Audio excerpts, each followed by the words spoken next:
ఉద్యోగం కోసం చూస్తున్నారా? ఓం శక్తి ప్రైవేట్ లిమిటెడ్ కంపెనీలో మార్కెటింగ్ జాబ్స్ 20,000 నుంచి 30,000 వరకు జీతం ఉంటుంది. సంప్రదించండి.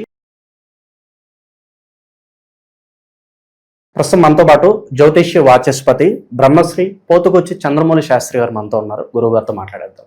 నమస్కారం గురుగారు. ఓం శ్రీమాత్రే నమః. గురుగారు, జూలై మాసం 2026 విశేషంగా కన్యా రాశి వాళ్ళకి ఎలాంటి పరిణామాలు ఎదురుకాబోతున్నాయి? ప్లస్లు ఏంటి, మైనస్లు ఏంటి, ఎలాంటి జాగ్రత్తలు తీసుకుంటే ఈ మాసం వీళ్ళకి కలిసి వస్తుంది అంటారు?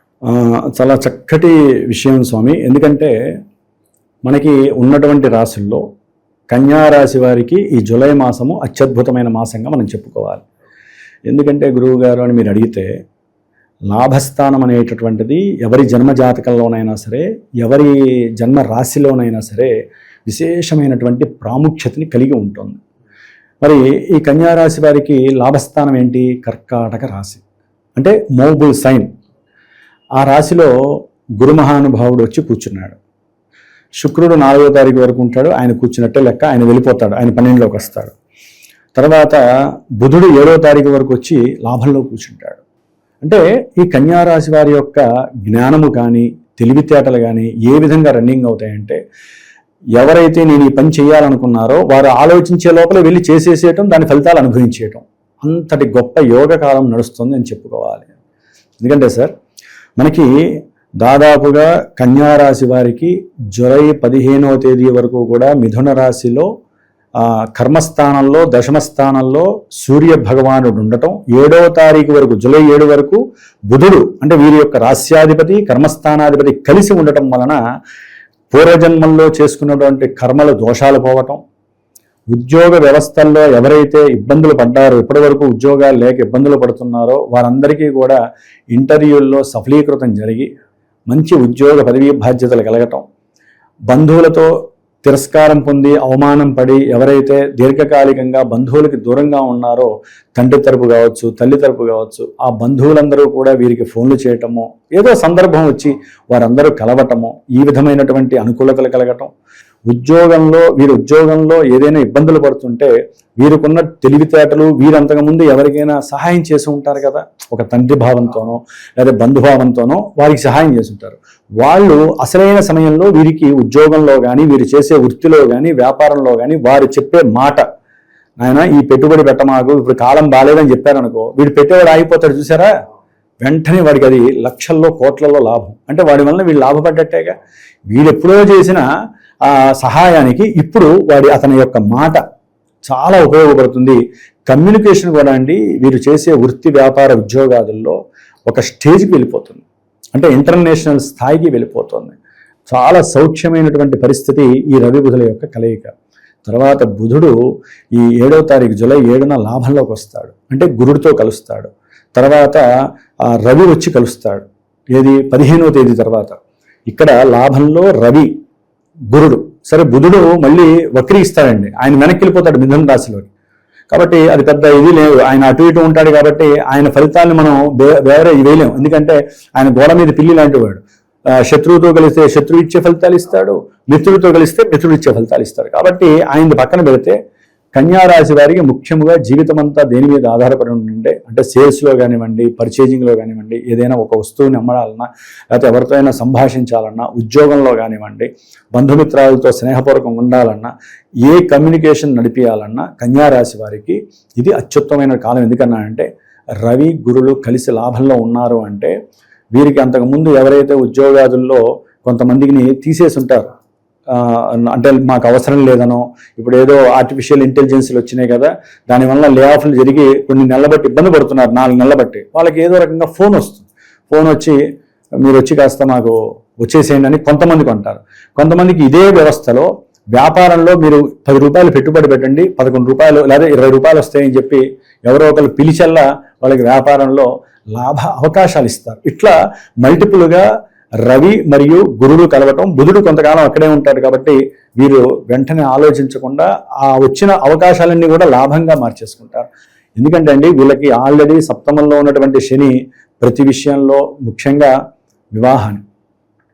వివాహపూరితమైనటువంటి విషయాలలో దగ్గర దాకా సంబంధాలు ఓకే, మాలాంటి పురోహితాదులు వెళ్ళి రాస్తారు, లగ్నపత్రిక కూడా రాస్తారు.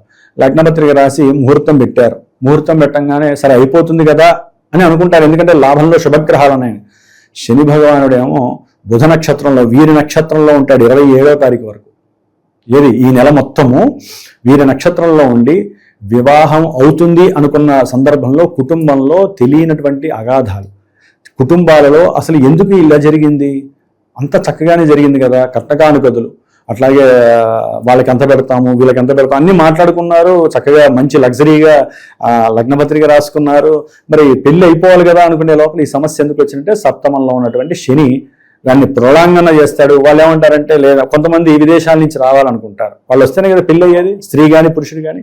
వాళ్ళకి ఎక్కడో అక్కడ ఈ ఇప్పుడున్న పరిస్థితుల్లో ఈ వీసా ఇబ్బందులు, లేకపోతే ఉద్యోగంలో వాళ్ళకి లీవ్ ఇవ్వలేదనో, లేకపోతే వచ్చేస్తే లే ఆఫ్ అయిపోతుందనో, తీసేస్తారనో, ఇట్లా మల్టిపుల్ ఇబ్బందితో ఇప్పుడు కాదు నవంబర్లో డిసెంబర్లో మనం వివాహం చేసుకుందామని అక్కడి నుంచి వాడతాం. ఇట్లా సోర్సెస్ ఎన్నైనా కానివ్వండి, కారణాలు ఎన్నైనా కానివ్వండి, వివాహ విషయంలో ఆటంకాలు, ఇబ్బందులు, అవతల వాళ్ళు ఒప్పుకోవడానికి లేట్ చేయటము, ఉన్నటువంటి కుటుంబ గృహ సౌఖ్యము తగ్గటము, ఇలాంటివి జరగటానికి వివాహస్తులకి ఇబ్బంది. ఇక భార్యాభర్తల యొక్క ఒక రకంగా వీళ్ళు జాగ్రత్తగా కాపాడుకుంటే బాగుంటుందండి. లేదా శుక్రుడు ఈ నెలల్లో ఎవరితో కలిసి ఉంటాడు అనుకున్నాం, కేతువుతో. 12వ స్థానంలో శుక్రుడు ఉండటం కొంతవరకు మంచిదేనండి, కానీ అది ఆయనకి శత్రుక్షేత్రం. కేతువుతో కలిసి ధన భాగ్యాధిపతి అయి కుటుంబంలో భార్యాభర్తల మధ్య సౌఖ్యాన్ని తగ్గిస్తాడు. మాట వీరు ప్రేమతో ఒకటి మాట్లాడితే వారు వేరే అపార్థం చేసుకొని వీరి మధ్య అవసరం లేని విచిత్రమైనటువంటి గొడవలు ప్రారంభమవుతాయి. అసలు అర్థం కాదు, అర్థం కాదు. ఇదేంటి నన్ను ఇట్లా అర్థం చేసుకుంటావేంటి, నేను ఇట్లా కదా మాట్లాడింది, నువ్వెందుకు ఇట్లా అర్థం చేసుకుంటున్నావు, అది కూడా తప్పుగా భావించి ఇష్టం వచ్చినట్టు ఆడగాని మగగాని ఎవరైనా సరే భార్యాభర్తల్లో ఎవరు తక్కువ కాదు ఎక్కువ కాదండి, వారిద్దరూ సంయమనంగా ఉండాలి. ఈ గ్రహస్థితులు వచ్చినప్పుడు ఏంటంటే పూర్వంలో ఉన్నటువంటి ఇంటర్లింక్స్ ఉంటాయి కదా, స్త్రీకైనా పురుషుడికైనా అది మంచిగా ఉండొచ్చు, స్నేహపూర్వకంగా ఉండొచ్చు, కామపూర్వకంగా ఉండొచ్చు, ఉద్యోగపరంగా ఉండొచ్చు, ఒక వ్యాపారికంగా ఉండొచ్చు, కానీ చూసే దృష్టి రకరకాలుగా ఉంటుంది. వీరు చెప్పుకున్న వినే పరిస్థితి. ఎందుకని షష్టమంలో 6వ స్థానంలో రాహు ఉన్నాడు, శుక్రుడు 12తో కేతు ఉన్నాడు. చివరికి ఈ కేసు విషయాలు ఎలా అవుతాయంటే ధనము ఖర్చు అయ్యేటటువంటి కోర్టు వ్యవహారాలు, లాయర్ల దాకా వెళ్తాయండి. కాబట్టి దంపతులు చాలా జాగ్రత్తగా ఉండాలి. ఈ సమయంలో ఈ కన్యారాశి వారు చండీ అమ్మవారి యొక్క పారాయణ చేయించుకొని ఆ తీర్థం తాగటము, లేకపోతే లక్ష్మీ గణపతి స్వామి వారికి సంబంధించినటువంటి క్షీర తర్పణాలను ఉంటాయండి. అంటే సంకటహర చతుర్థి వచ్చినప్పుడు, లేదా విడిగా ఏ చతుర్థి కానీ అష్టమి రోజు కానీ లక్ష్మీ గణపతి మహాగణపతి చతురావృత్తి తర్పణాలన్నీ క్షీరంతో వదులుతారు. అది చక్కగా ఆ ఇంట్లో వాళ్ళు భర్త వదిలేసేసి ఆ తీర్థాన్ని తీసుకోవడం ద్వారా ఏంటంటే స్త్రీ పురుషుల మధ్య ఉన్నటువంటి శుక్రకేతువుల యొక్క సంబంధము, ఒక శుక్రవారం రోజున అమ్మవారి చండీ పారాయణ చేసుకొని ఆ తీర్థం తీసుకొని ఆ ప్రసాదం తీసుకుంటే వీరి మధ్య ఏ విధంగా అయితే ఇబ్బందులు వచ్చినాయో చాలా జాగ్రత్తగా దేవుళ్ళు ఇలా పక్కకి నెట్టేస్తారు. ముఖ్యంగా బంధువులతో ఆకస్మికంగా ఎన్నో రకాలైనటువంటి సమస్యలు కలగటానికి ఉంటాయి. చాలా జాగ్రత్తగా ఉండాలి. ధనం ఖర్చు పెట్టే విషయంలో కానీ, ప్రయాణాలు చేసే టైంలో కానీ, ముఖ్యంగా విద్యార్థులైతే కనుక చదువు మీద కాన్సన్ట్రేషన్ లేకపోతే, ఎవరైతే బీటెక్ లెవెల్లో డిగ్రీ లెవెల్లో పీజీ లెవెల్స్ ఉన్నారో వారికి తండ్రి యొక్క సహకారం అంతరించటం, సరైన సమయంలో డబ్బు లేక పరీక్ష ఎగ్జామ్స్కి డబ్బులు కట్టకపోవటం, దీని ద్వారా లేకపోతే కొంతమందికి ఇంటర్నల్ ఎఫెక్షన్స్ కలిగి దుర్వ్యసనాలు పాలయ్యి అవసరం లేనటువంటి విషయాల యందు తలదూచి స్త్రీల వెంబడి తిరిగి చదువుని కొలాప్స్ చేసుకునే పరిస్థితి కుజగ్రహము, శనిగ్రహము, శుక్ర కేతుగ్రహాలు మొత్తం కూడా ఇంటర్నల్ కనెక్షన్స్ వలన నష్టపోతారు. కాబట్టి కన్యారాశి వారికి ఎంత లాభస్థితి ఉన్నా కొంతమందికి కొన్ని లాభాలు, ఏదున్నా చివరికి జన్మజాతకము. కాబట్టి ఎవరికైనా సరే వివాహం ప్రయత్నాలు చేస్తున్నా, ఉద్యోగాల్లో సమస్యలు ఉన్నా, లేకపోతే ఉద్యోగ ప్రయత్నాలు చేస్తూ అసలు 2 సంవత్సరాలైన ఉద్యోగాలు రాకపోయినా, విదేశాల్లో ఉన్న వాళ్ళు అసలు ఇక్కడ బాగుంటుందా, ఇండియాలో లేకపోతే మన స్వదేశంలో బాగుంటుందా, అసలు వచ్చేయాలని చాలా మందికి ఉందండి. నాకు ఫోన్లు వస్తూ ఉంటాయి. అట్లాగే వ్యాపారంలో విశేషమైనటువంటి లాభాలు కలగటము, కొంతమందికి సత్సంతాన ప్రాప్తి కలగటము, కొంతమందికి ద్వితీయ కళ్యాణ యోగం కలగటము, ఇట్లా ఏవైతే శుభాలు రాసిపెట్టి ఉన్నాయో కన్యారాశి వారికి అన్ని శుభాలు కలగటానికి చాలా సౌఖ్యంగా ఉంది. ఒక్క కుజగ్రహం మాత్రం వీరికి నెల రోజులు 9వ స్థానంలో ఉండటం ద్వారా తండ్రి గారి ఆరోగ్యం జాగ్రత్త, తండ్రి గారితో మాట పట్టింపులు, తండ్రి గారి ఆస్తి వస్తుంది అనుకుంటే అది కాస్త చేజారిపోయి అన్నదమ్ముల మధ్య అక్క చెల్లెల మధ్య ప్రొలాంగ్ అయ్యి శని యొక్క దృష్టి వలన ఏమవుతుందంటే కోర్టు సమస్యల దాకా విడనాడి అసలు చక్కగా చేతికి వస్తుంది డబ్బులు, ఆస్తులు వస్తే మనం మంచి బిల్డింగ్ కొనుక్కుందాం, మంచి ఆడి కారు కొనుక్కుందాం అన్న వాళ్ళకి ఒక్కసారి ధమ్మని పడిపోతారు.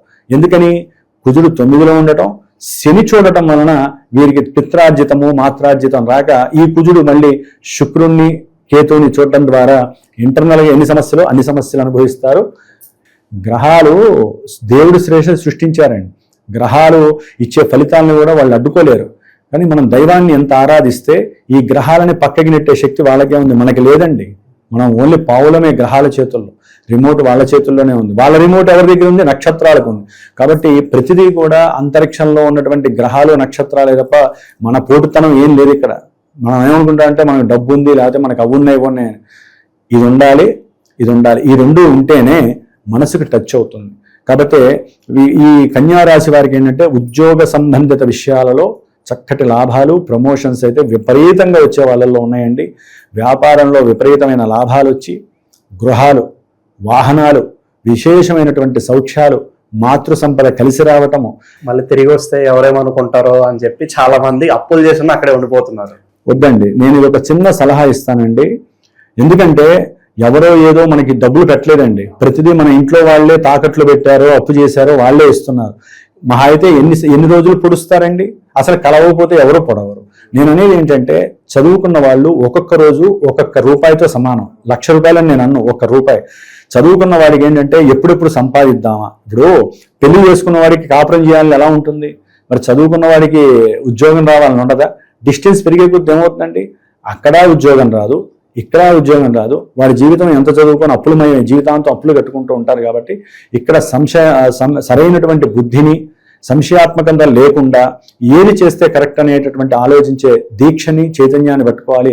అర్థం కాని వాడు మాలాంటి గురువులకు ఫోన్ చేస్తే వాళ్ళ జాతకంలో అసలు దశలు ఏం జరుగుతున్నాయి, నాయన ఈ దశలో నీకు ఇంతవరకు ఇలాగే ఉంటుంది, నువ్వు దాన్ని ఎదిరించాలి అని మేము సలహా ఇస్తాం.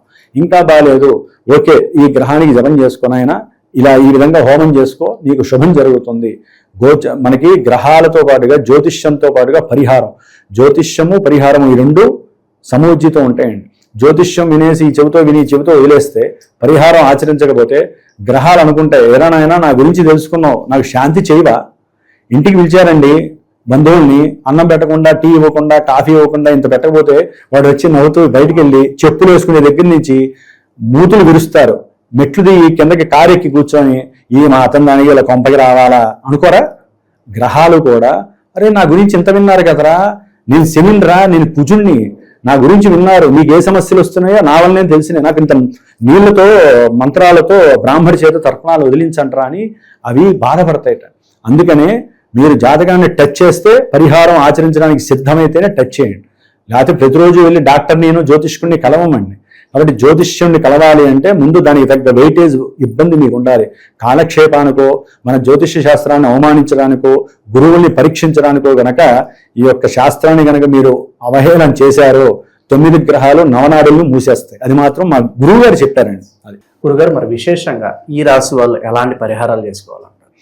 అయ్యా ఏం లేదు, ఇందాక చెప్పినట్టుగా వీరు దుర్గాదేవి యొక్క అనుగ్రహాన్ని పొందటానికి దుర్గాదేవి అష్టోత్తరాన్ని, లక్ష్మీ గణపతి స్వామి వారికి సంబంధించినటువంటి మూలమంత్ర బీజాక్షరాన్ని ఒక్కరోజైనా సరే బ్రాహ్మణ్ణి కూర్చోబెట్టి చేయించండి. లేకపోతే లక్ష్మీ గణపతి దేవాలయం ఉంటే అక్కడ గరికతో నైవేద్యం పెట్టి పులిహోర నైవేద్యం చేయాలండి. ఈ నెల రోజులు కూడా ఎవరైతే గణపతికి, దుర్గాదేవికి కలో చండీ నాయకం అంటారు కదా, వినాయకం అని, అంటే ఈ కలియుగంలో గణపతికి, చండీ అమ్మవారు అంటే దుర్గాదేవికి, వీరిని ఎవరైతే ఆరాధిస్తారో ఈ రాహుకేతువులకి అధిష్టాన దేవతలు వాళ్ళ బాధల వలన కలిగే సమస్యలు పోతాయి. ఎవరైతే వివాహానికి, దాంపత్య సుఖానికి, సత్సంతాన యోగానికి, సుఖాలు భోగాలు కావాలి, ఈ నెల రోజుల్లో మాకు అవి ఆటంకాలు వస్తున్నాయి అనుకున్న వాళ్ళు ఉన్నంతలో కాస్త పులిహోరను అమ్మవారికి నైవేద్యం పెట్టడం, శుక్రవారాలు ఉపవాస దీక్ష ఉండటం, ఆదివారాల పూట కాస్త గణపతికి అర్చనలు చేసుకోవడం, ఇలా చిన్న చిన్న ప్రక్రియలు చేసుకోవాలి. ఏదైనా సరే ఇవన్నీ కూడా కొన్ని రోజులే ఉంటాయి. తర్వాత హోప్ ఉండాలంటే జన్మజాతకాన్ని మాత్రమే ఆశ్రయించండి అని నా సలహాగా నేను ఇస్తానండి. మంచి విశ్లేషణ అందించారు గురుగారు, ధన్యవాదాలు. శుభమస్తు, లోక కళ్యాణమస్తు.